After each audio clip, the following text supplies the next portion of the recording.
On Christmas Eve, a person alone at home hears unsettling noises outside, eventually encountering a mysterious man who warns them of imminent danger. Desperate to escape, they flee, only to realize the threat may already be inside. It was Christmas Eve, and I decided to stay in. My family lived miles away, and honestly, I wasn't in the mood to do the whole holiday get-together thing. After a long, stressful year, I just wanted some peace. So, I made myself a cup of hot cocoa, plopped myself on the couch with a cozy blanket, and started watching some of my favorite holiday movies. The snow was falling softly outside the window. It was beautiful. The kind of winter scene you only see in Christmas commercials, all peaceful and perfect. I had my tree lit up, the glow of the colored lights casting a warm, comforting glow on the room. For a moment, everything felt perfect, like a moment suspended in time. But then, I heard it. A noise, barely noticeable, but enough to make me pause the movie.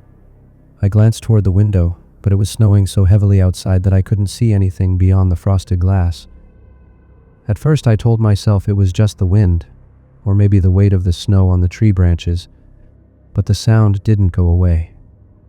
It was a soft scratching sound. I tried to ignore it. Maybe it was just something on the roof, I thought. But as the minutes ticked by, the noise got louder, closer. Something was scraping against the window. I felt a knot form in my stomach. I got up, walked over to the window, and peered out. Nothing. Just the snow. Maybe I was overthinking things. Maybe it was just my imagination running wild. But as I turned to head back to the couch, I heard it again. This time, louder, as if someone was tapping on the glass. I froze. Who the hell would be outside in this weather, tapping on my window? I quickly pulled the blinds shut, my heart pounding. The tapping stopped. Relief flooded over me, but it was short-lived. Then there was a knock at the door. I stood frozen for a few seconds, trying to process what had just happened. It wasn't a knock like someone selling something or carolers. It was a steady, deliberate knock. 3 taps. I felt my breath catch in my throat, my pulse racing. I didn't move. I didn't answer. The knocks came again, this time more insistent.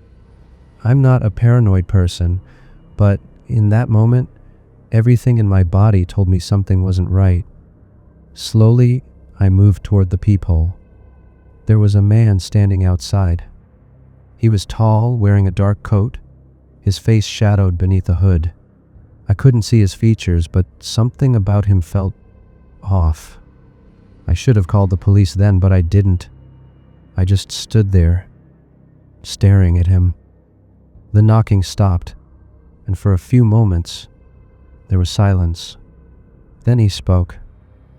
"I know you're in there." My blood ran cold. He sounded so calm, so sure of himself. It was like he knew exactly who I was. "I've been watching you for months," he continued, his voice low and steady. "You're in danger. You have to leave. Now." My mind raced. I didn't know this man. I didn't know what he was talking about. "Who are you?" I managed to ask, my voice shaking. "I'm the one who's been keeping an eye on you. You've been so careful, but it's not enough. He's coming. You need to go. You don't have much time." I couldn't speak. My head was spinning. Who was this man? Why was he saying these things? What did he mean about someone coming? He took a step back, still staring at the door. "If you don't leave now, you won't make it. Trust me, he's already here." Suddenly, I heard a car engine. Then, headlights. I barely had time to think. I grabbed my purse, my phone, and bolted for the door. I didn't know who this man was, or who he was talking about, but I wasn't sticking around to find out. I ran down the hallway, my heart pounding in my chest. My hands were shaking so bad I could barely grip the handle of the elevator. I pressed the button furiously, praying it would come down quickly. When the doors finally opened, I stepped inside and hit the ground floor button. As the elevator descended, I glanced up at the security camera in the corner. That's when I saw him, watching from the top of the stairs. The man. His eyes locked with mine, and for a brief moment, I thought I saw something flicker in his expression. Fear? No, it was something else, something colder, more calculating. I didn't stop running until I was outside, in the snow. I didn't even care that I wasn't wearing a coat. Nothing mattered except getting as far away from that apartment as I could. I called the police, of course. They came, they searched, but found nothing. No sign of the man, no evidence of anyone watching me. Just my word against nothing. They told me I was overreacting, that maybe I was just scared and imagined the whole thing. But I knew what I heard. I knew what I saw. To this day, I can't shake the feeling that someone is watching me. That man was arrested, but there are always new threats, new stalkers, lurking in the dark corners of the world. And no matter how many doors I lock or how many times I check the windows, I can't shake the fear that he's out there, waiting.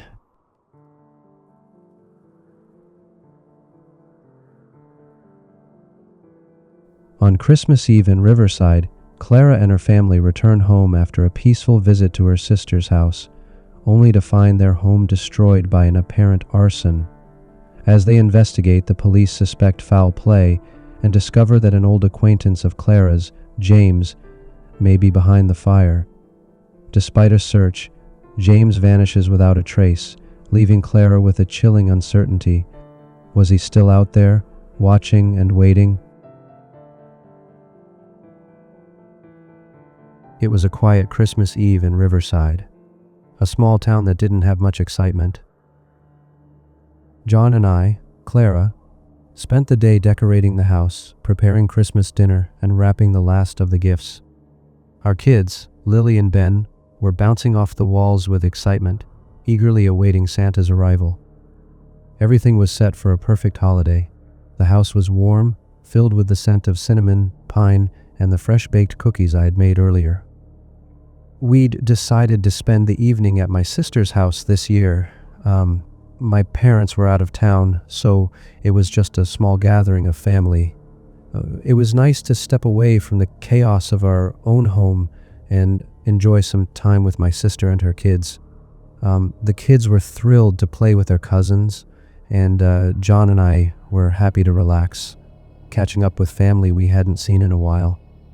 We didn't stay too late, just long enough for the kids to get their fill of sugar cookies and stories before we headed back home. The night had fallen quietly, and the streets were peaceful, the kind of silence you only get in small towns at Christmas. The snow had been falling steadily all evening, covering the streets and rooftops in a blanket of white. It felt like we were in a Christmas card, and everything seemed perfect. After I graduated from high school, Erin and I set sail for the 12th Landing and sailed to find our way to Water Street. But when we pulled up to our house, something didn't feel right. The front door was ajar, and the lights inside the house were all out. It was strange, because we always left at least one light on when we went out. John and I exchanged a look, but we brushed it off as us being paranoid. As we stepped inside, my stomach dropped. The air was thick with smoke. I rushed over to the kitchen, and my heart nearly stopped when I saw the devastation. The entire kitchen was destroyed. Smoke billowing from the stove, the countertops charred, and the cabinets blackened. The smell of burnt wood and plastic filled my nose. I screamed for John to check the rest of the house, and as I stood there in shock, I realized it wasn't just the kitchen that had been damaged. The entire house had been ravaged by fire. I could hear John shouting in the other room as he discovered more of the same: bricked furniture, scorched walls, and rooms that were just gone. The fire had destroyed everything. My heart pounded in my chest as I dialed 911. My mind couldn't wrap around it. How could this have happened? We had been gone for maybe 3 hours, and there was no way the fire could have started by itself. When the fire department arrived, they worked quickly, but by then the damage had been done. The house was practically uninhabitable. I didn't know what to think, so I just stood there, numb. The police came too. They asked us questions about whether we knew anyone who might want to hurt us, if there had been any threats. At first I thought they were just doing their job, but the more they asked, the more uncomfortable I felt. They didn't just think it was an accident. They suspected arson. I couldn't understand it. We didn't have any enemies. We were just a regular family living in a quiet town. But the more I thought about it, the more it nagged at me. Something about the fire didn't add up. It wasn't until the police spoke to our neighbors that things started to get strange. One neighbor mentioned something that sent a chill through my spine. They said they'd seen a man standing in front of our house earlier that evening. Someone they didn't recognize. The man had been pacing back and forth in front of the house, but by the time they tried to get a closer look, he had vanished. The police asked if I knew anyone named James. I didn't, not at first, but then I remembered. A few years ago, before John and I had even met, I had an old friend, someone I'd been close to when I was younger. James. He was a troubled guy, always in and out of bad situations. We had lost touch years ago after some really messy stuff went down, but I never thought much about him. He had this obsession with me though, and it had always made me uneasy. He'd show up unexpectedly sometimes, acting like everything was fine, but I had eventually cut him out of my life when things started getting weird. The police didn't have any solid leads, but they managed to track down a few pieces of evidence. A burned note with my name on it, found in the wreckage of the living room. A series of strange phone calls that had been made from a burner phone, just days before the fire. The pieces of the puzzle started to fit together, and I couldn't ignore it anymore. Someone had intentionally set the fire. James was never caught. He had vanished without a trace. The police searched for him, but no one ever saw him again. Some people say he left town, others say he's still here, hiding in the shadows, waiting for the right moment to strike again. I can't stop thinking about it. The whole time we were celebrating Christmas, he was out there, watching. He had been planning it for months, and we had no idea. I can't help but wonder how long he's been watching us, lurking in the dark, waiting for the perfect moment to destroy everything. The worst part? I don't know if he's still out there, watching us.